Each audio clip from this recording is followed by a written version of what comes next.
പ്രിയപ്പെട്ട സുഹൃത്തുക്കളെ, ഇന്ന് എന്നോടൊപ്പം അഭിമുഖ സംഭാഷണത്തിനായി എത്തിയിരിക്കുന്നത് ഒരു സാധാരണ മനുഷ്യനാണ്. അദ്ദേഹത്തിൻ്റെ പേരാണ് കടകംപള്ളി മനോജ്. പക്ഷേ അദ്ദേഹം കഴിഞ്ഞ കുറച്ച് നാളുകളായി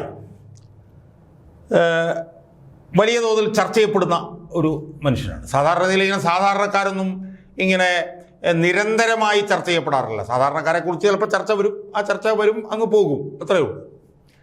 പക്ഷേ കടകംപള്ളി മനോജ് എന്ന് പറഞ്ഞ ഈ സാധാരണ പ്രവർത്തകൻ, സാധാരണ മനുഷ്യൻ, അച്ഛനും അമ്മയൊക്കെ കശുവണ്ടി തൊഴിലാളികളും കശുവണ്ടി കമ്പനിയിലൊക്കെ ജോലി ചെയ്തിരുന്നവരാണ്. വളരെ താഴ്ന്ന ഒരു സാമൂഹ്യ സാമ്പത്തിക ജീവിത നിലവാരത്തിൽ നിന്നുള്ള കടകംപള്ളി മനോജ് എനിക്കത് കഴിഞ്ഞൊരു 3-4 ആഴ്ചയായെങ്കിലുമായി സജീവമായി ചർച്ച ചെയ്യപ്പെടുന്ന ഒരു വിഷയമായി, ഒരു മെറ്റീരിയലായി മാറിയിരിക്കുകയാണ്. അത് മാറാനുള്ള ഏറ്റവും പ്രധാനപ്പെട്ട കാരണം എന്താണ് എന്നാണ് ഞാനിവിടെ പറയാൻ ആഗ്രഹിക്കുന്നത്. ആദ്യമായി അതെന്താണെന്ന് ചോദിച്ചാൽ, ഈ കടകംപള്ളി മനോജ് എന്ന് പറഞ്ഞ മനോജിനെ ഒരു അടയാളപ്പെടുത്തലായിട്ട് അല്ലെങ്കിൽ ഒരു സിമ്പലായിട്ട് കാണാനാണ് എനിക്ക് ആഗ്രഹം. കാരണം നമുക്കറിയാം, കേരളത്തിൽ അതിശക്തമായിട്ടുള്ള 2 മുന്നണികൾ എനിക്ക് തോന്നുന്നു 80കളുടെ തുടക്കം മുതൽ നമ്മുടെ കേരളത്തിൽ പ്രവർത്തിക്കുന്നുണ്ട്. 1970കളുടെ അവസാനമാണ് LDF ഉണ്ടായത്. 82 ആയപ്പോഴത്തേക്ക് UDF ഉണ്ടായി. 40-ലധികം വർഷമായി LDF UDF എന്ന് പറയുന്ന 2 വലിയ രാഷ്ട്രീയ സംവിധാനങ്ങൾ, 2ഉം വോട്ട് ബാങ്ക് സംവിധാനങ്ങളാണ്. ഒരു വശത്ത് CPM-ൻ്റെ വോട്ട് ബാങ്ക്, മറുവശത്ത് മുസ്ലിങ്ങളുടെയും ക്രിസ്ത്യാനികളുടെയും വോട്ട് ബാങ്കിനെ അധിഷ്ഠിതമായ 2 വലിയ ബഹുമോത്തിക്കായിട്ടുള്ള 2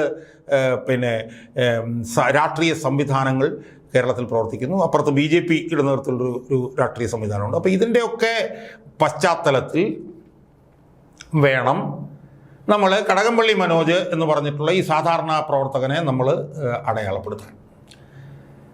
അതായത് ഈ LDF-നും UDF-നും എതിരായിട്ട് സമരം ചെയ്ത് നിലനിൽക്കുക എന്ന് പറഞ്ഞാൽ അസംഭാവ്യമാണ് കേരളത്തിൽ. അതിന് യാതൊരു സാധ്യതയുമില്ല. ഒന്നുകിൽ LDF അല്ലെങ്കിൽ UDF, ഒന്നുകിൽ LDF-ൻ്റെ കൂടെ നിൽക്കുക അല്ലെങ്കിൽ UDF-ൻ്റെ കൂടെ നിൽക്കുക. അവിടെയാണ് കടകംപള്ളി മനോജ് എന്ന് പറഞ്ഞിട്ടുള്ള ഈ സാധാരണ മനുഷ്യൻ ഒരു ഒരു ഒരു ഒരു ഒരു അടയാളപ്പെടുത്തലായി മാറുന്നത് എന്നാണ് എനിക്ക് സൂചിപ്പിക്കാനുള്ളത്. അതായത് കേരളത്തിലെ ഈ വലിയ, ഞാൻ നേരത്തെ പറഞ്ഞ പോലെ ബഹുമോത്തിക്കായിട്ടുള്ള LDF UDF സംവിധാനങ്ങളോട് ഏറ്റുമുട്ടി ഒരു വലിയ അഴിമതി വിഷയത്തിൽ വിജയം വരിക്കാൻ, ഒരു ഐതിഹാസിക വിജയം വരിക്കാൻ ഈ കടകംപള്ളി മനോജ് എന്ന് പറഞ്ഞിട്ടുള്ള സാധാരണക്കാരന് കഴിഞ്ഞു എന്നുള്ളിടത്താണ് അദ്ദേഹത്തിൻ്റെ പ്രസക്തിയും പ്രാധാന്യം വരുന്നത്. അത് നമുക്കറിയാം, കശുവണ്ടി അഴിമതി കേസുമായി ബന്ധപ്പെട്ടുകൊണ്ട് INTUC-യുടെ പ്രസിഡൻ്റായിട്ടുള്ള R ചന്ദ്രശേഖരനെ ഇടതും ഇടതും നിരന്തരം സഹായിക്കുകയായിരുന്നു. അങ്ങനെയുള്ള അയാളെ ആ അഴിമതി കേസിൽ വിചാരണയുടെ ഘട്ടത്തിലേക്ക് എത്തിക്കാൻ പതിറ്റാണ്ടുകൾ നീണ്ടുന്ന സമരത്തിലൂടെ മനോജിന് കഴിഞ്ഞു. അപ്പോൾ ആ മനോജാണ് നമ്മുടെ കൂടെ ഇരിക്കുന്നത്. അപ്പോൾ മനോജിൻ്റെ അനുഭവങ്ങൾ പ്രതിപക്ഷത്തിൻ്റെ പ്രേക്ഷകരുമായി ഒന്ന് പങ്കുവെക്കാൻ വേണ്ടിയിട്ടാണ് ഞാൻ അദ്ദേഹത്തെ വിളിച്ചിരിക്കുന്നത്. നമസ്കാരം ശ്രീ മനോജ്. എനിക്ക് ചോദിക്കാനുള്ളത്, ഇതെങ്ങനെയാണ് ഈ ഒരു അഴിമതി വിഷയം മനോജിൻ്റെ ശ്രദ്ധയിൽപ്പെട്ടത് എന്നൊന്ന് ചുരുക്കി പറഞ്ഞേ. അല്ലെങ്കിൽ എങ്ങനെയാണ് ഒന്ന് പറഞ്ഞു നോക്കി. സാർ പറഞ്ഞല്ലേ, എൻ്റെ അച്ഛനും അമ്മയും കശുവണ്ടി തൊഴിലാളികളായിരുന്നു. അവർ രണ്ടുപേരും ജോലി ചെയ്തൊരു ഫാക്ടറി എൻ്റെ വീട്ടിൻ്റെ തൊട്ടടുത്തുണ്ട്. 1/2 കിലോമീറ്ററിനകത്തുള്ള ഒരു ഫാക്ടറി ഉണ്ട്, കാഞ്ഞാങ്കാടെന്ന് പറയും, വടക്കേവിള, കൊല്ലം ടൗണിൽ തന്നെയാണ്. അതിന് അവിടെ 2008 ഏപ്രിൽ മാസത്തിൽ ഒരു സമരം, തൊഴിലാളികൾ ഒറ്റക്കെട്ടായിട്ട് 550 തൊഴിലാളികൾ ജോലി ചെയ്യുന്നൊരു കമ്പനിയാണ്. ആ തൊഴിലാളികൾ ഒറ്റക്കെട്ടായിട്ടൊരു സമരം നടത്തി. ഇതറിഞ്ഞുകൊണ്ട് 3-ാം ദിവസമാണ് അവിടെ ഞാൻ ചെല്ലുന്നത്. സമരം കാണാൻ ചെന്ന, ഒരു കൗതുകത്തിൻ്റെ പുറത്ത് കാണാൻ ചെന്ന ഞാൻ ആ സമരം ഏറ്റെടുക്കേണ്ടി വന്നു. കാര്യം നിലവിലുള്ള ട്രേഡ് യൂണിയനുകളെല്ലാം ഈ സമരത്തിനെതിരായിരുന്നു. അവരെല്ലാവരും മാനേജ്മെൻറ്റിൻ്റെ ഭാഗമായിരുന്നു. അന്ന് LDF-ൻ്റെ ഭരണമാണ് സംസ്ഥാനത്തും ഈ സ്ഥാപനത്തിൽ, BS-ൻ്റെ കാലത്ത്. അന്ന് ഈ കശുവണ്ടി വകുപ്പ് മന്ത്രി PK ഗുരുദാസനായിരുന്നു. അദ്ദേഹം കൊല്ലത്തിൻ്റെ MLA ആയിരുന്നു. അവർ ആ ഉൾപ്പെടുന്ന മുന്നണിയാണെങ്കിലും ഈ കശുവണ്ടി വികസന കോർപ്പറേഷൻ ഭരണസമിതിയിൽ എല്ലാ ട്രേഡ് യൂണിയനുകളും, പ്രതിപക്ഷ ട്രേഡ് യൂണിയനുകളും അംഗമായിരുന്നു. അവരൊറ്റക്കെട്ടായിട്ടെടുത്തൊരു തീരുമാനത്തിനെതിരെ ആ ഫാക്ടറിയിലെ തൊഴിലാളികൾ ഒന്നടങ്കം സമരം ചെയ്തു. ഇത് കാണാൻ പോയ ഞാൻ സമരം ഏറ്റെടുത്ത് 42 ദിവസം 2 ടൈമായിട്ട് സമരം നടത്തി, സമരം വിജയിപ്പിച്ചു. അതിനെ തുടർന്നാണ് ഈ ഫാക്ടറിയിൽ വരുന്ന തോട്ടണ്ടിയിൽ എന്ത് വിഷയത്തിലായിരുന്നു സമരം? അവരുടെ തൊഴിലാളികളുടെ ആനുകൂല്യങ്ങൾ വെട്ടിക്കുറച്ച്. അത് ഒരു 30 കമ്പനികളുണ്ടെങ്കിലും ടെസ്റ്റ് ഡോസ് എന്ന നിലയിൽ ഈ ഒരു ഫാക്ടറിയിലാണ് അവിടെ നടപ്പാക്കിയത്. പൈലറ്റായിട്ട് അവിടെ നടപ്പാക്കി ബാക്കി ഫാക്ടറിയിലോട്ട് വ്യാപിക്കാനായിരുന്നു അവരുടെ പ്ലാൻ. അതായത് തൊഴിലാളികളുടെ ആനുകൂല്യം വെട്ടിക്കുറച്ച വിഷയത്തിലും LDF UDF ഒരുമിച്ച് മാനേജ്മെന്റിനൊപ്പം നിന്നു. ആ ട്രേഡ് യൂണിയനുകൾ ഒരുമിച്ച് നിന്നു. കാര്യം മാനേജ്മെന്റിന്റെ ഭാഗമായിരുന്നു ഈ ട്രേഡ് യൂണിയൻ നേതാക്കന്മാർ. അതിനെതിരെയാണ് തൊഴിലാളികൾ സമരം ചെയ്തത്. അപ്പോൾ അതിൽ നമ്മൾ മനസ്സിലാക്കേണ്ടത് മനോജിന്റെ ഈ ഇത്തരം പ്രവർത്തനങ്ങൾ തുടങ്ങുന്നത് തന്നെ LDF UDF സഖ്യത്തിനെതിരായിട്ടായിരുന്നു എന്ന് വേണം നമ്മൾ. അതിന് ട്രേഡ് യൂണിയനുകളുടെ ഒരു നല്ല രീതിയിലുള്ള കൂട്ടുകെട്ടല്ലായിരുന്നു അത്. അതിനെതിരെയാണ് ഞാൻ തുടങ്ങിയത്. അപ്പോൾ അത് തുടങ്ങിയിട്ട് പിന്നീട് ഈ കശുവണ്ടി അഴിമതി കേസ് ശ്രദ്ധയിൽ വരുന്നത് എങ്ങനെയാണ് ശരിക്കും? ഈ സമരം 42 ദിവസം സമരം നടന്നപ്പം തൊഴിലാളികൾ അവിടെ വരുന്ന തോട്ടണ്ടിയുടെ ക്വാളിറ്റി കുറവിനെ കുറിച്ച് സംസാരിക്കാൻ തുടങ്ങി. കിളിച്ച തോട്ടണ്ടി, വളരെ മോശപ്പെട്ട തോട്ടണ്ടി. കാര്യം ഇവർക്ക് പീസ് വർക്ക് ആയതുകൊണ്ട് ചെയ്യുന്ന കണക്കാണ് കൂലി. അന്നേരം നല്ല തോട്ടണ്ടി അല്ലെങ്കിൽ ഇവർക്ക് ശമ്പളത്തിൽ വലിയ കുറവുണ്ടാകും. അന്ന് എനിക്ക് തോന്നുന്നു 2008 ഒരു 100-150 രൂപയൊക്കെ ദിവസം ശമ്പളമുള്ളൂ. അതിൽ പോലും അവർക്ക് കുറയുന്ന ഒരു അവസ്ഥ വന്നപ്പം ഇവർ മാധ്യമങ്ങളോടും എൻ്റെ അടുത്തും ഈ കാര്യങ്ങൾ പറയാൻ തുടങ്ങി. വരുന്ന തോട്ടണ്ടിയുടെ ക്വാളിറ്റി ഇല്ലായ്മ, അതിനെക്കുറിച്ചുള്ള അന്വേഷണമാണ് ഇത് വലിയൊരു തട്ടിപ്പിൻ്റെ ഒരു സാമ്രാജ്യത്തിലോട്ട് എനിക്ക് കയറാൻ പറ്റിയത്. കോടിക്കണക്കിന് രൂപയുടെ അഴിമതിയാണ് അവിടെ നടന്നുകൊണ്ടിരുന്നത്. അതിനെക്കുറിച്ചുള്ള പരാതികളും പിന്നെ അതിനെപ്പറ്റിയുള്ള അന്വേഷണ റിപ്പോർട്ടുകളാണ് ഇവിടം വരെ ഇപ്പോൾ എത്തിയിരിക്കുന്നത്. അപ്പോൾ എങ്ങനെയാണ് ഇതിലേക്ക് വന്നിട്ട് ഇതെങ്ങനെയാണ് ഇത് പരാതി കൊടുത്തോ? ഇത് 2008 തന്നെ ഞാൻ ഈ നടക്കുന്ന അഴിമതിക്കെതിരെ സർക്കാരിൻ്റെ വിവിധ ഏജൻസികൾക്കും മന്ത്രിമാർക്കും പരാതി കൊടുക്കാൻ തുടങ്ങി. പക്ഷേ ആദ്യമൊന്നും ഇത് അന്വേഷിച്ചിട്ടില്ലായിരുന്നു. അങ്ങനെയാണ് 2008 CNTG റിപ്പോർട്ട് വന്നു. CNTG റിപ്പോർട്ടിൽ ഇവിടെ നടക്കുന്ന അഴിമതിയുടെ ഒരു ചെറിയൊരു രൂപം പുറത്തു വന്നു. എങ്കിൽ തന്നെ 2010-11 എന്നുവെച്ചാൽ LDF സർക്കാർ മാറുന്നതിന് തൊട്ട് മുമ്പായിട്ട് അന്ന് ധനകാര്യ വകുപ്പ് സെക്രട്ടറി ആയിട്ടിരുന്ന പിൽക്കാലത്ത് ചീഫ് സെക്രട്ടറിയായ ശ്രീ VP ജോയി ഈ അഴിമതിയെക്കുറിച്ച്, എൻ്റെ പരാതിയെക്കുറിച്ച് അന്വേഷിച്ചു. ധനകാര്യ പരിശോധനാ വിഭാഗം അന്വേഷിച്ചു. ഒരു റിപ്പോർട്ട് പുറത്തു വന്നു. ഇത് പുറത്തു വരുന്നതെന്ന് പറഞ്ഞാൽ 2011 ഗവൺമെൻറ് മാറുന്ന ആ കാലയളവിലായിരുന്നു. ആ സമയത്ത് തന്നെ അടുത്ത CNTG റിപ്പോർട്ടും പുറത്തു വന്നു. അതിനെ തുടർന്ന് ഞാൻ ഓരോ കച്ചവടവും അഴിമതിയാണ്. ഒരു വർഷം ഒരു 10. ആ സമയത്തൊക്കെ കശുവണ്ടി വികസന കോർപ്പറേഷന്റെ ചെയർമാനും ഒക്കെ ആരായിരുന്നു? എങ്ങനെയായിരുന്നു? ചെയർമാൻ CPM നേതാവ് E കാസിമായിരുന്നു. അദ്ദേഹം കുറച്ച് നാളുകൾക്ക് ശേഷം മരണമടയുകയുണ്ടായി. ഈ കേസിലെ 1-ാം പ്രതി അദ്ദേഹമായിരുന്നു. മരിച്ചതിനെ തുടർന്നാണ് അദ്ദേഹം പ്രതിപ്പട്ടികയിൽ നിന്ന് മാറുന്നത്. പക്ഷേ 2005 മുതൽ 3 സർക്കാരിൻ്റെ കാലയളവിൽ ഒരു വ്യക്തിയായിരുന്നു കശുവണ്ടി വികസന കോർപ്പറേഷൻ്റെ മാനേജിംഗ് ഡയറക്ടർ. 3 സർക്കാരിൻ്റെ കാലത്ത് 2005 UDF സർക്കാരിൻ്റെ കാലത്ത് വന്നു. 2006 മുതൽ 2011 വരെയുള്ള LDF സർക്കാരിൻ്റെ കാലത്ത് അദ്ദേഹം തുടർന്നു. VS സർക്കാരിന്റെ കാലത്ത് R ചന്ദ്രശേഖരൻ കശുവണ്ടി വികസന കോർപ്പറേഷൻ ചെയർമാനായിട്ട് തുടർന്നു. അല്ല, ചന്ദ്രശേഖരനല്ല, ഞാൻ കാസിം ചെയർമാനായിരുന്നു. ഞാൻ മാനേജിംഗ് ഡയറക്ടറുടെ കാര്യം പറയുന്നത്. രതീഷ്, ശ്രീ K രതീഷാണ് 2005 മുതൽ 2015 വരെ. ഇത് CBI അന്വേഷണത്തെ തുടർന്നാണ് അദ്ദേഹത്തിന് അവിടുന്ന് മാറ്റുന്നത്. സംസ്ഥാന പൊതുമേഖലാ ചരിത്രത്തിൽ തന്നെ ഇങ്ങനെ 10 വർഷം 3 സർക്കാരിൻ്റെ കാലത്ത് ഒരാളിരിക്കുന്നത് അപൂർവങ്ങളിൽ അപൂർവം. മുൻകാലത്ത് അങ്ങനെ ഉണ്ടായിട്ടുണ്ടോ എന്ന് പോലും സംശയമാണ്. അപ്പോൾ ഈ രതീഷിനോട് നിൽക്കട്ടെ, ഈ ചന്ദ്രശേഖരൻ എങ്ങനെയാണ് ഈ ചിത്രത്തിലേക്ക് വരുന്നത്, ഇതിന് ചെയർമാനായിട്ട് വരുന്നത്? ചന്ദ്രശേഖരൻ വരിക എന്ന് പറഞ്ഞാൽ 2012 ഫെബ്രുവരി 17-നായിരുന്നു. അതിനൊരു പ്രത്യേകതയുണ്ട്. ഉമ്മൻചാണ്ടി സർക്കാർ 2011 വന്നു. ആ സമയത്ത് കശുവണ്ടി വികസന കോർപ്പറേഷൻ്റെ ചെയർമാൻ ആകുന്നതിന് വേണ്ടി കൊല്ലത്തുള്ള പല നേതാക്കന്മാരോടും അവർ പലരും താല്പര്യം ഉന്നയിച്ചു. കോൺഗ്രസിൻ്റെ നേതാക്കന്മാർ. പക്ഷേ അവരൊക്കെ വെച്ചൊരു കണ്ടീഷൻ, മാനേജിംഗ് ഡയറക്ടർ സ്ഥാനത്ത് നിന്ന് രതീഷിനെ മാറ്റണം. ആ കണ്ടീഷൻ വെക്കാൻ കാര്യം രതീഷിൻ്റെ സ്വാധീനം നല്ലതുപോലെ അവർക്ക് കൊല്ലത്തെ നേതാക്കന്മാർക്ക് അറിയാമായിരുന്നു. അതുകൊണ്ട് അവരങ്ങോട്ട് ഗവൺമെൻറ്റിനോട് വെച്ചൊരു ഡിമാൻഡ് രതീഷിനെ മാനേജിംഗ് ഡയറക്ടർ സ്ഥാനത്ത് നിന്ന് മാറ്റണം. അത് പറയാൻ കാരണമുണ്ട്. ഈ ധനകാര്യ വകുപ്പിൻ്റെ റിപ്പോർട്ടും CNTGയുടെ 1-ലധികം റിപ്പോർട്ടുകളും വന്ന സമയവും നല്ലതുപോലെ കൊല്ലത്ത് ഇത് വാർത്താ പ്രാധാന്യം നേടിയൊരു സമയമാണ്. എല്ലാവർക്കും ഇവിടുത്തെ അഴിമതിയെക്കുറിച്ച് അറിയാമായിരുന്നു. അതുമാത്രമല്ല, 2011 ഇലക്ഷൻ സമയത്ത് കശുവണ്ടി വികസന കോർപ്പറേഷൻ ലാഭത്തിലെന്നും പറഞ്ഞ് തൊഴിലാളികൾക്ക് മുട്ടായി വിതരണം, 5 സ്റ്റാർ മുട്ടായി വിതരണം നടത്തുകയും കൂടെ ചെയ്തു. അത് LDFന് ആ ഇലക്ഷൻ സമയത്ത് ഒരുപാട് ഗുണം ചെയ്തൊരു കാര്യമാണ്. കാര്യം കൊല്ലത്തുള്ള 10 സീറ്റുകളിലും 11-ൽ 10 LDF ജയിച്ച ഒരു ഇലക്ഷനായിരുന്നു 2011. UDF സർക്കാർ അധികാരത്തിൽ വന്നെങ്കിലും കൊല്ലത്ത് ഒരു MLA മാത്രമേ, ഷിബു ബേബി ജോൺ മാത്രമേ ജയിച്ചുള്ളായിരുന്നു. അതുകൊണ്ട് രതീഷിനെ മാറ്റണമെന്ന് കൊല്ലത്തെ കോൺഗ്രസ് രതീഷിന് എങ്ങനെയാണ് ഈ 10 വർഷം ഇരിക്കുന്നത്? എന്തായിരുന്നു രതീഷിന്റെ സ്വാധീനം? രതീഷിന്റെ സ്വാധീനം ഇവിടുന്ന് ഉണ്ടാക്കിയ പണം തന്നെയാണെന്നാണ് ഞാൻ വിശ്വസിക്കുന്നത്. ഈ 10 വർഷത്തെ കാലയളവിൽ ഏകദേശം ഞാൻ 500 കോടി എന്ന് പറയുന്നതും വളരെ ചുരുക്കി പറയുക. ഞാൻ മനസ്സിലാക്കിയതും അന്വേഷണത്തിലോട്ട് പോയ പല ഉദ്യോഗസ്ഥന്മാരും പറഞ്ഞത് 10,000 കോടിയോളം രൂപയുടെ അഴിമതി അവിടെ നടന്നില്ല. അപ്പം ഞാൻ ചോദിക്കുന്നത് ഇതിനകത്തേക്ക് അപ്പോൾ ഈ അഴിമതിയുടെ പുറകിലുള്ള ഏറ്റവും പ്രധാനപ്പെട്ട ഒരു വ്യക്തി എന്ന് പറയുന്നത് രതീഷാണ് എന്നാണോ? ഉറപ്പായിട്ടും രതീഷ് ആണ്. രതീഷിന് അഴിമതി നടത്താനുള്ള സാഹചര്യം ഒരുക്കുന്ന ജോലി മാത്രമായിരുന്നു ചന്ദ്രശേഖരൻ എപ്പോഴാണ് രംഗത്തേക്ക് വരുന്നത്? 2012 പിന്നെ ഉമ്മൻചാണ്ടി സർക്കാരിൻ്റെ കാലത്താണ് ചന്ദ്രശേഖരൻ വരുന്നത്. ഏകദേശം ഒരു 38-39 മാസം മാത്രമാണ് അദ്ദേഹം ചെയർമാനായിട്ടിരുന്നത്. CBI അന്വേഷണത്തോടുകൂടി അദ്ദേഹം രാജിവെക്കേണ്ടി വന്നു. പാർട്ടി ആവശ്യപ്പെട്ട് അങ്ങനെ രാജിവെച്ച് പുറത്തു പോവുകയായിരുന്നു അദ്ദേഹം. അപ്പം ഞാൻ ചോദിക്കുന്നത് അപ്പം അദ്ദേഹം പറയുന്നത് എന്ന് വെച്ച് കഴിഞ്ഞാൽ ഇതിങ്ങനെ സ്ഥിരമായി നടന്നുകൊണ്ടിരുന്നതാണ്, അതിനിടയിൽ ഞാൻ വന്നു പോവുകയാണ് ചെയ്തത്, എനിക്കെന്താണ് ഇതിനകത്ത് ഇത്ര പ്രത്യേക കാര്യം ഈ അഴിമതിയിലെന്നാണ് ചന്ദ്രശേഖരൻ. അത് തന്നെ 2005 മുതൽ ഇത് സ്ഥിരമായ അഴിമതിയാണ് നടന്നുകൊണ്ടിരുന്നത്. ഈ 2005 മുതൽ നടന്ന അഴിമതി ശ്രീ ചന്ദ്രശേഖരൻ എന്ന് പറഞ്ഞാൽ രതീഷിൻ്റെ അടുത്ത ബന്ധുവാണ്.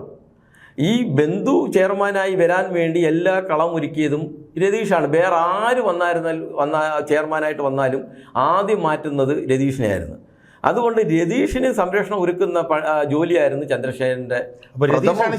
രതീഷാണ് ശരിക്കും ചന്ദ്രശേഖരനെ കൊണ്ടുവരുന്നത്. ഉറപ്പായിട്ട്. കാര്യം അന്ന് പാർട്ടിയിലൊരു പ്രഖ്യാപിത നിലപാടുണ്ടായിരുന്നു, KPCC എടുത്തൊരു നിലപാടുണ്ടായിരുന്നു, ഒരാൾക്ക് ഒരു പദവി, പാർട്ടിയിൽ സ്ഥാനമുള്ളവർക്ക് ചെയർമാൻഷിപ്പ് കൊടുക്കത്തില്ല എന്ന് പാർട്ടിയുടെ പ്രഖ്യാപിത നിലപാടായിരുന്നു. ആ നിലപാട് ഇപ്പോഴും പറയുന്നുണ്ട്. അന്ന് INTUC പ്രസിഡന്റായിട്ടിരുന്ന ചന്ദ്രശേഖരൻ വരുന്നതിന് അന്ന് എനിക്ക് നല്ലതുപോലെ അന്നത്തെ KPCC പ്രസിഡന്റ് ശ്രീ രമേശ് ചെന്നിത്തല എടുത്ത് പത്രക്കാർ അന്ന് ഈ ചന്ദ്രശേഖരൻ്റെ പേര് അനൗൺസ് ചെയ്യുമ്പോൾ ചോദിക്കുന്നുണ്ടായിരുന്നു. ഞാനത് ലൈവ് കണ്ടുകൊണ്ടിരുന്നതാണ്.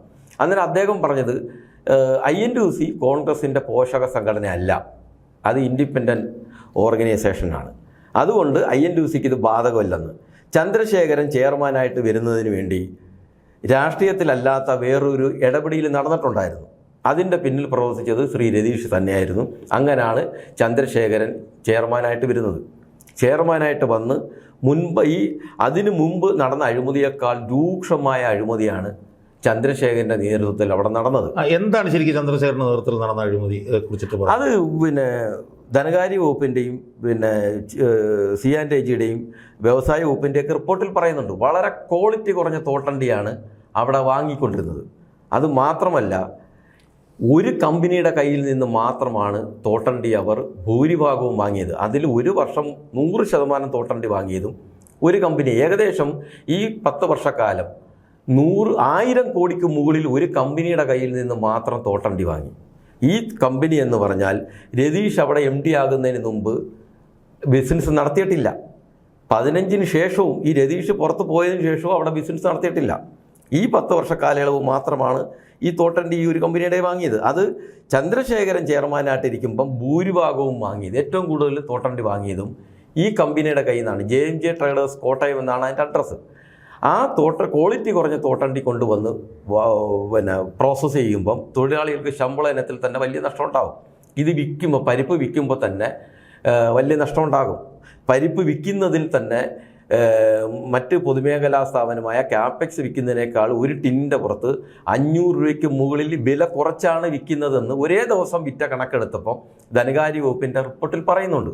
ഒരു ദിവസം 2000 ടിന്നിന് മുകളിലാണ് കശുവണ്ടി വികസന കോർപ്പറേഷൻ ഉൽപ്പാദനം. എന്ന് വെച്ചാൽ 10 ലക്ഷത്തിൽ പരം രൂപ കാപ്പെക്സ് വിൽക്കുന്നതിനേക്കാൾ കാഷ്യൂ കോർപ്പറേഷൻ ഒരു ദിവസം നഷ്ടം സംഭവിക്കുന്നു എന്ന് ധനകാര്യ വകുപ്പാണ് കണ്ടെത്തുന്നത് 2014 എന്നുവെച്ചാൽ ചന്ദ്രശേഖരൻ്റെ കാലത്ത്. അപ്പം ഞാൻ ചോദിക്കുന്നത്, ഈ ചന്ദ്രശേഖരൻ എന്ന് പറഞ്ഞിട്ടുള്ള ഈ കഥാപാത്രത്തിന് ഇപ്പോൾ നമുക്കറിയാം, ഇപ്പോൾ ഈ INTUCയിൽ പിന്നെ ഇതിനു മുമ്പ് പ്രസിഡന്റുമാരുണ്ടായിരുന്നു. 19 വർഷമായിരുന്നു ഇയാൾ എന്നാണ് കേൾക്കുന്നത്, അല്ലേ? 19 വർഷമായിട്ട് ചന്ദ്രശേഖരൻ. അതിനു മുമ്പ് INTUCക്ക് പ്രസിഡന്റുമാരുണ്ടായിരുന്നു. പക്ഷേ INTUC എന്ന് പറയുന്ന തങ്ങളുടെ എതിരാളികളുടെ ട്രേഡ് യൂണിയൻ്റെ ഏറ്റവും പ്രമുഖനായിട്ടുള്ളൊരു നേതാവിനെ സാധാരണ രീതിയിലൊരു അഴിമതി കേസിൽ കിട്ടിക്കഴിഞ്ഞാൽ CPM-കാർ നമുക്കറിയാമല്ലോ, രാഷ്ട്രീയ എതിരാളികളെ ഈ ഒന്നുമില്ലെങ്കിൽ തന്നെ അവരെ കൈകാര്യം ചെയ്യുന്നവരാണ്. ഇപ്പോൾ ഉദാഹരണത്തിന് എന്നെ ഒരു കാരണവുമില്ലാതെ 7 ദിവസം ജയിലിലിട്ടതാണ്. അപ്പോൾ സ്വാഭാവികമായും CPM-നെ സംബന്ധിച്ചിടത്തോളം CPM ഏറ്റവും വലിയ രാഷ്ട്രീയ എതിരാളികൾ, ഇപ്പോൾ CTUവിൻ്റെ ഏറ്റവും വലിയ രാഷ്ട്രീയ എതിരാളിയാണല്ലോ INTUC. ആ INTUCയുടെ പ്രസിഡൻ്റായിട്ടുള്ള ഒരാൾ പോലും ഇത്രയും നഗ്നമായ ഒരു അഴിമതി കേസിൽ ഇടപെട്ടു എന്ന് CAGയുടെ ഒക്കെ പോലെ ഉള്ള റിപ്പോർട്ടുകൾ ഉണ്ടായിരുന്നിട്ടും എന്തുകൊണ്ടാണ് ഒന്നല്ല രണ്ടല്ല 3 തവണ CPM ഭരിച്ചുകൊണ്ടിരുന്നപ്പോഴത്തേക്ക് ഈ ചന്ദ്രശേഖരന് പ്രോസിക്യൂഷൻ അനുമതി കൊടുക്കാതിരുന്നത്? അത് വളരെ അത്ഭുതകരമായിട്ടാണ് നമുക്ക് തോന്നുന്നത്. എന്തായിരിക്കും അതിൻ്റെ ഒരു കാരണം എന്ന് പറയുന്നത്? അതിൻ്റെ ഒരു കാരണം ഈ കശുവണ്ടി വികസന കോർപ്പറേഷനിൽ നടന്ന അഴിമതിയുടെ പണം തന്നെയാണ്. അതിൽ നിന്ന് കിട്ടിയ പണം തന്നെയാണ് ആ ഒരു പ്രൊട്ടക്ഷൻ്റെ ഒരു കാരണം.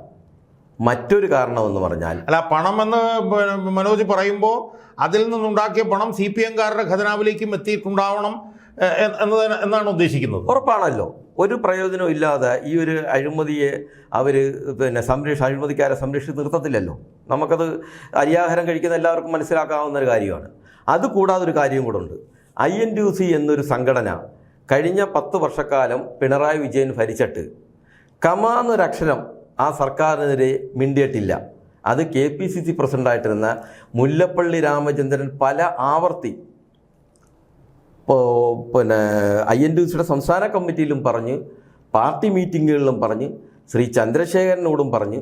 ചന്ദ്രശേഖരൻ അതിൽ പ്രതിഷേധിച്ച് ശ്രീ മുല്ലപ്പള്ളി രാമചന്ദ്രൻ ചെയ്തത്, ചന്ദ്രശേഖരൻ KPCC ഓഫീസിൽ INTUCയുടെ പത്രസമ്മേളനം നടത്താൻ അനുമതി ചോദിച്ചിട്ട് അദ്ദേഹം കൊടുത്തില്ല. കാര്യം അന്നത്തെ പിണറായി വിജയൻ സർക്കാരിനെതിരെ തൊഴിലാളി ദ്രോഹം അങ്ങേയറ്റം നടത്തിയ ഒരു സർക്കാരിനെതിരെ INTUC എന്നുള്ള ഒരു കോൺഗ്രസിൻ്റെ സംഘടന ഒരു പ്രതികരണം നടത്തിയിട്ടില്ല, ഒരു സമരം നടത്തിയിട്ടില്ല, ഒരു പ്രസ്താവന നടത്തിയിട്ടില്ല. ഇത്രയും കാര്യം പറഞ്ഞത് ഞാനല്ല, ശ്രീ മുല്ലപ്പള്ളി രാമചന്ദ്രനാണ്. അത് കോൺഗ്രസിലുള്ള എല്ലാ നേതാക്കന്മാരും പറഞ്ഞു. ആശാ സമരം വന്നപ്പം സാർ ഉൾപ്പെടെ കണ്ടതല്ലേ, ആശാ സമരത്തിനെ പരസ്യമായി തള്ളിപ്പറയുമായിരുന്നു. CPI പോലും, LDFിൻ്റെ ഒരു ഘടകകക്ഷിയായ CPIയുടെ നേതാക്കന്മാർ പോലും, AITUC പോലും ആശാ സമരത്തിനെ വാക്കുകൾ കൊണ്ട് പിന്തുണച്ചപ്പോൾ INTUC പ്രസിഡന്റ് എന്ന നിലയിൽ ചന്ദ്രശേഖരൻ ആ ആശാ സമരത്തിനെ പൂർണ്ണമായും തള്ളിക്കളയുകയായിരുന്നു. AICC നിർദ്ദേശിച്ചിട്ട് പോലും ചന്ദ്രശേഖരൻ ആ സമരത്തെ തള്ളിക്കൊണ്ട് പ്രസ്താവന നടത്തി, ബദൽ സമരം നടത്തി. KPCC അങ്ങനെ ചന്ദ്രശേഖരന് ഷോക്കോസ് നോട്ടീസ് കൊടുത്തു. കഴിഞ്ഞ ഒരു 10-25 വർഷത്തിനിടയ്ക്ക്, അല്ലെങ്കിൽ കോൺഗ്രസിൻ്റെ ചരിത്രത്തിൽ, കേരള ചരിത്രത്തിൽ ആദ്യമായിട്ടായിരിക്കും CPM ബാന്ധവം കൊണ്ട് ഒരു നേതാവിന് ഷോക്കോസ് നോട്ടീസ് കൊടുക്കുന്നത്. അപ്പം CPMകാരുമായിട്ടുള്ള ബന്ധം ഇതുമായി ബന്ധപ്പെട്ടുള്ള പണമാണ് എന്ന് മനോജ് പറഞ്ഞു. ഇപ്പോൾ UDFുമായിട്ട് ബന്ധപ്പെട്ടിട്ടുള്ള നമ്മളൊന്ന് നോക്കിയേ. ഒന്ന്, 19 വർഷമായി ഇയാൾ INTUCയുടെ സംസ്ഥാന പ്രസിഡൻ്റായിരിക്കുന്നു. ഈ വിഷയത്തിൽ ഇപ്പോൾ മനോജ് തന്ന രേഖകളൊക്കെ നമ്മൾ പരിശോധിച്ച് നോക്കിയപ്പോഴത്തേക്കും ഒരു പിടി ഏജൻസികൾ ഇയാൾ അഴിമതി നടത്തി എന്നുള്ളത് കണ്ടുപിടിച്ചിട്ടുണ്ട്. കീഴ്ക്കോടതികളിൽ നിന്ന് സുപ്രീം കോടതി വരെ ഇയാൾ പോയിട്ട് അതെല്ലാം തള്ളപ്പെട്ടിട്ടുണ്ട്.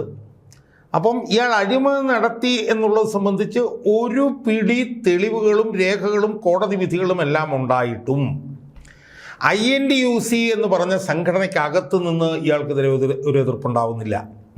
ഇപ്പോഴും INTUCയിലൊക്കെ ചില റിബലുകളെന്നൊക്കെ പറഞ്ഞിട്ടുള്ള ചില ആളുകളാണ് ഇയാൾക്കെതിരെ നിൽക്കുന്നത്. അല്ലാതെ ഔദ്യോഗിക INTUCയിൽ നിന്ന് ഇയാൾക്ക് ഒരു എതിർപ്പ് ഉണ്ടാവുന്നില്ല. 2, ഇനി UDFനെ നമ്മളൊന്ന് എടുത്ത് നോക്കിയേ. UDFിനകത്ത് പുതിയ മന്ത്രിസഭ വന്നിട്ട് പോലും പുതിയ മുഖ്യമന്ത്രി ഉൾപ്പെടെയുള്ളവർ ഇയാൾക്ക് അനുകൂലമായി നിൽക്കുന്നു. ഇയാൾക്കെതിരെ ഇത്രയേറെ തെളിവുകൾ ഉണ്ടായിട്ടും കോൺഗ്രസിൻ്റെ ഒരു നേതാവ് പോലും, ഇപ്പം മുല്ലപ്പള്ളി രാമചന്ദ്രനൊക്കെ അന്ന് എതിർത്തതായിട്ട് പറയുന്നു, പക്ഷേ ഇപ്പം മുല്ലപ്പള്ളി രാമചന്ദ്രനെ സംബന്ധിച്ച് ഒന്നും കേൾക്കുന്നില്ല. അഴിമതിക്കെതിരെ ശക്തമായിട്ടുള്ള നിലപാടെടുക്കുന്നു എന്ന് പറഞ്ഞിട്ടുള്ള ആളായിട്ടുള്ള VM സുധീരനും കൺസിസ്റ്റൻ്റ് ആയിട്ട് ഇയാൾക്കെതിരെ ഒന്നും പറയുന്നില്ല.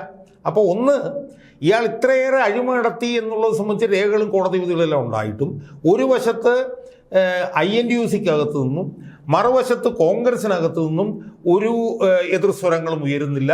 അതെന്തുകൊണ്ട് എന്നുള്ളതൊന്ന്. 2, നിലപാടുകളുടെ രാജകുമാരൻ എന്ന് പറഞ്ഞുകൊണ്ട്, പട നയിച്ചവൻ തന്നെ നാട് നയിക്കട്ടെ എന്ന് പറഞ്ഞുകൊണ്ട് വന്ന മുഖ്യമന്ത്രിയായിട്ടുള്ള VD സതീശനാണ് ഇയാളുടെ ഏറ്റവും വലിയ സംരക്ഷകൻ എന്നുള്ള നിലയിലാണ് ഇപ്പോൾ ചർച്ചകൾ നടന്നുകൊണ്ടിരിക്കുന്നത്. അതെങ്ങനെയാണ് സംഭവിക്കുന്നത്? ഈ INTUCയുടെ കാര്യം പറയാം. INTUC കോൺഗ്രസിൻ്റെ ഒരു പോഷക സംഘടനയല്ല എന്ന് അത് രൂപീകരിച്ചപ്പോൾ തന്നെ മഹാത്മാഗാന്ധി പ്രഖ്യാപിച്ച ഒരു കാര്യമാണ്. കാരണം തൊഴിലാളികളുടെ വിഷയമാണ്. അന്ന് കോൺഗ്രസ് ആണ് രാജ്യവും ഭരിക്കുന്നത്, എല്ലാ സംസ്ഥാനങ്ങളും ഭരിച്ചത് കോൺഗ്രസ് ആയിരുന്നു. അന്ന് തൊഴിലാളികളുടെ വിഷയത്തിൽ ഒരു ഇൻഡിപെൻഡൻറ്റ് സംഘടന എന്ന നിലയിലാണ് INTUCയെ കെട്ടിപ്പടുത്തത്. ഒരുപക്ഷെ ഇപ്പോഴും AICCയുടെ പോഷക സംഘടനകളിൽ INTUC ഉൾപ്പെട്ടിട്ടില്ല. INTUC പ്രസിഡന്റിനെ നിശ്ചയിക്കുന്നതും INTUCൻ്റെ ഭാരവാഹികളെ നിശ്ചയിക്കുന്നതും സംസ്ഥാന തലത്തിലുള്ള നേതാക്കന്മാരെ നിശ്ചയിക്കുന്നതും എല്ലാം INTUCയുടെ കേന്ദ്ര കമ്മിറ്റിയാണ്. ശ്രീ സഞ്ജീവ് റെഡ്ഡിയാണ് 10-30 വർഷമായിട്ട് INTUCയുടെ അഖിലേന്ത്യാ പ്രസിഡന്റ്. അദ്ദേഹത്തിന് 96 വയസ്സുണ്ടെന്നാണ് ഞാൻ മനസ്സിലാക്കുന്നത്. അദ്ദേഹത്തിന് പ്രായാധിക്യത്തിൻ്റെ പ്രശ്നങ്ങളുണ്ട്. ഇപ്പോൾ എന്തായാലും INTUCക്കകത്ത് ഇപ്പോൾ സാറ് പറഞ്ഞതിനകത്ത് ചെറിയൊരു തിരുത്താണ് ഞാൻ വരുത്താൻ പോകുന്നത്. INTUCക്കകത്ത് നല്ല പ്രശ്നമുണ്ട്. ഇപ്പം ചന്ദ്രശേഖരന് വേണ്ടി കഴിഞ്ഞ ഈ കോടതി വിധി വന്നതിന് ശേഷം തൃശ്ശൂരിൽ നടന്ന INTUCയുടെ സംസ്ഥാന കമ്മിറ്റിയിൽ 14-ൽ 5 ജില്ലാ പ്രസിഡന്റുമാർ മാത്രമേ അതിൽ പങ്കെടുത്തിട്ടുള്ളൂ. ഭൂരിഭാഗം 9 ജില്ലാ പ്രസിഡന്റുമാരും അന്ന് പങ്കെടുത്തിട്ടില്ല. ഭൂരിഭാഗം ഭാരവാഹികൾ പങ്കെടുത്തിട്ടില്ല. കേരളത്തിലുള്ള അഖിലേന്ത്യാ ഭാരവാഹികളിൽ ഭൂരിപക്ഷം പേരും പങ്കെടുത്തിട്ടില്ല. അവരെല്ലാവരും മാറി നിൽക്കുകയാണ്. അതിനകത്ത് പരസ്യമായിട്ട് പ്രസ്താവന ഇറക്കുന്നവരൊക്കെ ചിലപ്പം കുറവായിരിക്കാം. പക്ഷേ INTUCയിലെ ഭൂരിഭാഗം നേതാക്കന്മാർക്കും പ്രവർത്തകർക്കും കോൺഗ്രസിലെ നേതാക്കന്മാർക്കും ചന്ദ്രശേഖരൻ മാറി നിൽക്കണമെന്ന് തന്നെയാണ് അവരുടെ ആഗ്രഹവും തീരുമാനം. ഈ മുഖ്യമന്ത്രി ആണ് ഇയാളെ സംരക്ഷിക്കുന്നുള്ള നിലയിലെ കാര്യങ്ങൾ കേൾക്കുന്നു. ഈ ഗവൺമെൻറ് വന്നതിന് ശേഷം ആദ്യം പ്രോസിക്യൂഷൻ സാങ്ഷൻ കൊടുക്കുന്നില്ല. പിന്നീട് നമുക്കറിയാലോ ഇയാൾ പ്രോസിക്യൂഷൻ സാങ്ഷൻ കൊടുക്കണ്ട എന്ന് പറഞ്ഞിട്ട് ഇറങ്ങിയ ഉത്തരവൊക്കെ ആയി ബന്ധപ്പെട്ട് വന്നിട്ടുള്ള വിവാദങ്ങൾ, അത് ഇയാൾക്ക് കിട്ടിയത് അയാൾ പത്രസമ്മേളനത്തിൽ പറഞ്ഞു. അപ്പോൾ ഈ പുതിയ ഗവൺമെൻറ്റുമായി ബന്ധപ്പെട്ടും പ്രശ്നങ്ങളുണ്ടല്ലോ, അതെങ്ങനെയാണ് അത് സംഭവിക്കുന്നത്? അതിൽ ക്യാബിനറ്റ് നടന്നൊരു കാര്യം എൻ്റെ അടുത്ത് ഒരു മാധ്യമപ്രവർത്തകൻ പറഞ്ഞതാണ്. അദ്ദേഹത്തിൻ്റെ അടുത്ത് മന്ത്രിമാരാരെങ്കിലും പറഞ്ഞായിരിക്കാം. ക്യാബിനറ്റിൽ ഈ ഫയല് വന്നപ്പോൾ ഞാൻ അതിനു മുമ്പ് തന്നെ മുഖ്യമന്ത്രിയെയും വകുപ്പ് മന്ത്രി ശ്രീ ഷിബു ബേബി ജോണിനെയും കണ്ട് സംസാരിച്ചായിരുന്നു. വകുപ്പ് മന്ത്രി പറഞ്ഞു, ഇത് ക്യാബിനറ്റ് തീരുമാനിക്കണം, കാര്യം 10 വർഷം അനുമതി കൊടുക്കാത്തൊരു ഫയലാണ്, അതുകൊണ്ട് ഇതൊരു കോൺഗ്രസ് നേതാവിനെതിരെയുള്ള ഒരു തീരുമാനമാണ്, അതുകൊണ്ട് ക്യാബിനറ്റ് തീരുമാനിക്കാനുള്ള ഡിസിഷനിലേക്കാണ് ഞങ്ങൾ പോകുന്നത്, അവിടെ തീരുമാനിക്കട്ടെ എന്ന് പറഞ്ഞു. മുഖ്യമന്ത്രിയെ കണ്ടവൻ പറഞ്ഞ് ഞാൻ ആലോചിച്ച് ചെയ്യും എന്ന് എൻ്റെ അടുത്ത് അദ്ദേഹം പറയുകയും ചെയ്തു.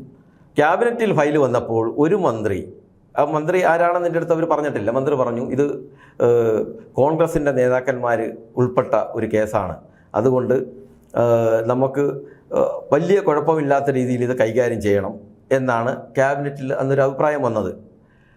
അന്ന് ചീഫ് സെക്രട്ടറിയെയാണ് ഇത്, അന്നത്തെ ഈ പുതിയ ചീഫ് സെക്രട്ടറി ചാർജ് എടുത്ത ദിവസമാണെന്ന് 1-ാം തീയതി, ജൂലൈ മാസം 1-ാം തീയതി. അന്നേരം 2-ാം തീയതിയാണ് കേസ് കോടതിയിൽ വരുന്നത്. ഈ റിപ്പോർട്ട് പിന്നെ ഓർഡർ അവിടെ ഫയൽ ഹാജരാക്കേണ്ടത് 2-ാം തീയതിയാണ്. പുതിയ ചീഫ് സെക്രട്ടറി ചുമതലപ്പെടുത്തി. ഞാൻ അറിഞ്ഞ സ്ഥിതിയാണെങ്കിൽ AG ആയിട്ട് ആലോചിച്ച് ചെയ്ത് ശ്രീ വകുപ്പ് സെക്രട്ടറിയെ കൊണ്ട് ഉത്തരവിറക്കണമെന്നാണ് ഞാൻ അറിഞ്ഞത്. പക്ഷേ അന്ന് വകുപ്പ് സെക്രട്ടറി എറണാകുളത്തായിരുന്നു. അദ്ദേഹം രാത്രിയാണ് വന്നതെന്ന് വകുപ്പ് മന്ത്രി ശ്രീ ഷിബു ബേബി ജോൺ മാധ്യമങ്ങളോട് തന്നെ പരസ്യമായിട്ട് പറഞ്ഞിട്ടുള്ള കാര്യം ഇതിന് ശേഷം. അന്നേരം ചീഫ് സെക്രട്ടറിയെ ചുമതലപ്പെടുത്തി AGയുമായിട്ട് ആലോചിച്ച് ചെയ്യാൻ. പിന്നീട് നമ്മൾ അറിയുന്നത് AGയുടെ ഭാഗത്തു നിന്നുള്ള മാധ്യമ റിപ്പോർട്ട് വന്നത് ഇത് AG അറിഞ്ഞിട്ടില്ലായിരുന്നു.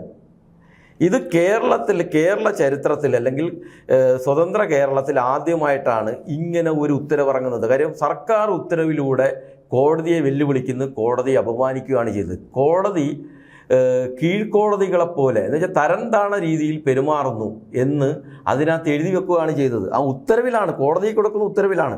അത് പേടിച്ചാണ് AG ഇത് ഹാജരാക്കാഞ്ഞത്.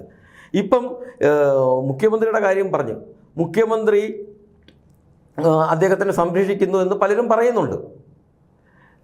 എനിക്ക് അതിനെപ്പറ്റി കൃത്യമായിട്ട് ബോധ്യമില്ല. പക്ഷേ അദ്ദേഹം എൻ്റെ അടുത്ത് പറഞ്ഞത് ഇതിനകത്ത് നിയമപരമായി ചെയ്യേണ്ട കാര്യങ്ങൾ ചെയ്യുമെന്നാണ്. അദ്ദേഹം പിന്നെ മാധ്യമങ്ങളോട് തന്നെ പറഞ്ഞു, പിന്നെ രണ്ടാമത് കോടതിയുടെ ഒരു വിമർശനം വന്നപ്പോൾ കൃത്യമായി ഇപ്പോൾ കഴിഞ്ഞ ദിവസം ഇറങ്ങിയ ഉത്തരവിനകത്ത് കോടതി കൃത്യമായിട്ട് പറയുന്നുണ്ട്, അത് നിയമപരമായി സ്റ്റാൻഡ് ചെയ്യുന്നൊരു ഉത്തരവാണ് കോടതി ഗവൺമെൻറ് ഏറ്റവും അവസാനം ഇറക്കിയതെന്നാണ്. കോൺഗ്രസിലെ നേതാക്കന്മാരാകുമ്പോൾ പലർക്കും കമ്മിറ്റ്മെൻറ്റുകൾ കാണും. പക്ഷേ എപ്പോഴും ഈ അഴിമതിയെ എതിർത്തിട്ടുള്ളത് കോൺഗ്രസ് നേതാക്കന്മാരാണ്. എനിക്ക് പിന്തുണ തന്നിട്ടുള്ളതും കോൺഗ്രസ് നേതാക്കന്മാരാണ്. VD സതീശൻ മുഖ്യമന്ത്രിയാകുന്നതിന് മുമ്പ് എനിക്ക് പരിപൂർണ പിന്തുണ ഈ കാര്യത്തിൽ തന്നിട്ടുള്ള ഒരു വ്യക്തിയാണ്. അദ്ദേഹം പ്രതിപക്ഷ നേതാവായിരുന്നപ്പം ഈ ഇടതു ഭരണകാലത്ത് ഞാൻ 3-ലധികം സമരങ്ങൾ കളക്ട്രേറ്റ് മാർച്ച് ഉൾപ്പെടെ നടത്തിയപ്പോൾ പ്രതിപക്ഷ നേതാവായിരുന്നു എന്നെ ദിവസേന വിളിച്ച് ആ സമരത്തിൻ്റെ പ്രോഗ്രസ് വിലയിരുത്തുകയും എനിക്ക് വേണ്ട നിർദ്ദേശം തന്നിട്ടുള്ളതും, അതുമാത്രമല്ല ഒരു സമരത്തിൽ 3 പ്രാവശ്യം അസംബ്ലിയിൽ ചോദ്യം ഉന്നയിച്ചതും അദ്ദേഹമാണ്. അങ്ങനെ ഈ കശുവണ്ടി മേഖലയിലെ കാര്യത്തിൽ അദ്ദേഹം നല്ല ചില കാര്യങ്ങൾ നേരത്തെ എടുത്തിട്ടുണ്ട്. പക്ഷെ മുഖ്യമന്ത്രിയായി വന്നപ്പോൾ അങ്ങനെ ചെയ്യുന്നുണ്ടോ എന്നുള്ളത് എനിക്കത് സംശയമാണ്. അല്ല, എനിക്ക് അവസാനമായിട്ട് ചോദിക്കാനുള്ളൊരു കാര്യം, ഇതിൽ നമ്മൾ പുറമേ നോക്കുമ്പോഴത്തേക്കും ഇതിപ്പോൾ വിചാരണയിലേക്ക് ഇപ്പം എത്തിയിട്ടുണ്ടെങ്കിൽ അതിൽ അതിനിർണായകമായിട്ടുള്ള പങ്ക് വഹിച്ചൊരു ന്യായാധിപൻ കേരള ഹൈക്കോടതിയിലുണ്ട്. അദ്ദേഹത്തിൻ്റെ പേരാണ് ജസ്റ്റിസ് എ ബദറുദ്ദീൻ. അപ്പോൾ ജസ്റ്റിസ് എ ബദറുദ്ദീൻ എന്ന് പറഞ്ഞിട്ടുള്ള ന്യായാധിപൻ്റെ ഈ കാര്യത്തിലുള്ള ഇടപെടൽ, കാരണം അദ്ദേഹത്തിൻ്റെ ഇടപെടലില്ലായിരുന്നുവെങ്കിൽ ഇയാൾ രക്ഷപ്പെട്ടു പോകുമായിരുന്നു എന്നുള്ള കാര്യത്തിൽ ആരും സംശയമില്ല. ഇന്നിപ്പോൾ അത് വിചാരണയിൽ എത്തിയിട്ടുണ്ടെങ്കിൽ അതിൽ ഏതാണ്ട് ഒരു 90% കാരണക്കാരൻ, അല്ല 90% എന്നല്ല, അതിനകത്തൊരു 50% മനോജാണ്. 50% കാരണക്കാരൻ ജസ്റ്റിസ് എ ബദറുദ്ദീനാണ് എന്നാണ് എനിക്ക് മനസ്സിലായിട്ടുള്ളത്. അപ്പം നമ്മൾ ചർച്ച അവസാനിപ്പിക്കുന്നതിന് മുമ്പ് ഈ ജസ്റ്റിസ് എ ബദറുദ്ദീൻ്റെ ഈ കാര്യത്തിലുള്ള ഇടപെടൽ സംബന്ധിച്ച് മനോജിന് എന്താണ് പറയാനുള്ളത്? ഇത് എൻ്റെ ഈ കേസിൻ്റെ കാര്യത്തിൽ ആദ്യം മുതലേ കോടതികൾ ആദ്യം ഇത് 2014 പൊതുതാൽപര്യ ഹർജി വരുന്നത് ചീഫ് ജസ്റ്റിസിൻ്റെ ബെഞ്ചിലാണ്. അന്ന് അശോക് ഭൂഷണും ശ്രീ രാമചന്ദ്ര മേനോൻ എന്ന് പറഞ്ഞ 2 ജഡ്ജിമാരാണ് ഹൈക്കോടതിയിലെ ഏറ്റവും സീനിയർ ജഡ്ജിമാരായിരുന്നു അവർ മുതൽ പിന്നീട് CJM കോടതിയായാലും ഹൈക്കോടതിയായാലും സുപ്രീം കോടതിയായാലും എൻ്റെ ഭാഗ്യത്തിന് നല്ല ബെഞ്ചുകളിൽ വന്നു. അവർ നല്ലതുപോലെ അത് കേസ് കേട്ട് പഠിച്ചിറക്കിയ ഉത്തരവുകളാണ് വന്നിട്ടുള്ളത്. ഇപ്പം ബദറുദ്ദീൻ ജസ്റ്റിസിൻ്റെ കാര്യം പറയുന്നത്, അദ്ദേഹം കൊല്ലം സ്വദേശിയാണ്. അദ്ദേഹത്തിൻ്റെ ചുറ്റുപാടും കശുവണ്ടി ഫാക്ടറികളൊക്കെ ഉണ്ട്. കൊട്ടിയത്താണ് താമസിക്കുന്നതെന്നാണ് എനിക്ക് കൃത്യമായിട്ട് വീടറിഞ്ഞുകൂടാ. കൊട്ടിയം സ്വദേശിയാണെന്നാണ് ഞാൻ അറിഞ്ഞത്. അദ്ദേഹത്തിന് നമ്മൾ അന്വേഷിക്കുമ്പോൾ ഹൈക്കോടതിയിലെ ജഡ്ജിമാരിൽ വെച്ച് ഏറ്റവും കൂടുതൽ നീതിബോധമുള്ള, താഴെക്കിടയിൽ നിന്നും ഒരു ബെഞ്ച് ക്ലർക്കായിട്ട്, കോടതിയിലെ ബെഞ്ച് ക്ലർക്കായിട്ട് വന്നു, LLB എടുത്തു, ജില്ലാ ജഡ്ജി പരീക്ഷ പാസ്സായി, അങ്ങനെ ഉയർന്നു വന്ന ഒരു ജഡ്ജാണ്. എപ്പോഴും സാധാരണക്കാരൻ്റെ കൂടെ നിൽക്കുന്ന, അല്ലെങ്കിൽ ജനങ്ങളോടൊപ്പം നിൽക്കുന്ന, നാടിനോടൊപ്പം നിൽക്കുന്ന ഒരു ജഡ്ജി എന്നാണ് അദ്ദേഹത്തിനെ പറ്റി അറിയപ്പെടുന്നത്. ഇപ്പോൾ കഴിഞ്ഞ ദിവസം വിദ്യാർത്ഥിയുടെ ആത്മഹത്യയായിട്ട് ബന്ധപ്പെട്ട് ഇറക്കിയ ഉത്തരവ്, നമ്മൾ കോടതിയൊക്കെ അങ്ങ് ദൈവത്തിന് തുല്യം നമ്മൾ കാണേണ്ട ചില വിധിന്യായങ്ങളാണ് ഈ ജഡ്ജിയുടെ ഭാഗത്തു നിന്ന് നമുക്കുണ്ടായത്. കഴിഞ്ഞ ദിവസം ഗവൺമെൻറ്റിനെ എത്രത്തോളം ആ കേസിൽ നീതി കിട്ടുന്നതിന് വേണ്ടി അദ്ദേഹം രൂക്ഷമായിട്ട് വിമർശിച്ചുണ്ടായി. എൻ്റെ കേസിലും പലതവണ പിണറായി സർക്കാരിനെയും വിമർശിച്ചു, ഈ UDF സർക്കാരിനെയും വിമർശിച്ചു അവസാന സമയങ്ങളിൽ. ആ നീതി ഭാഗത്ത് നിൽക്കുന്ന ഒരു ന്യായാധിപന് അങ്ങനെ ചെയ്യാൻ പറ്റൂ. അതുകൂടാതെ എന്നെ എപ്പോഴും സഹായിച്ചിട്ടുള്ളത് മാധ്യമങ്ങൾ, കേരളത്തിലെ മാധ്യമങ്ങൾ ഏറ്റവും കൂടുതൽ സഹായിച്ചൊരു കേസാണ്.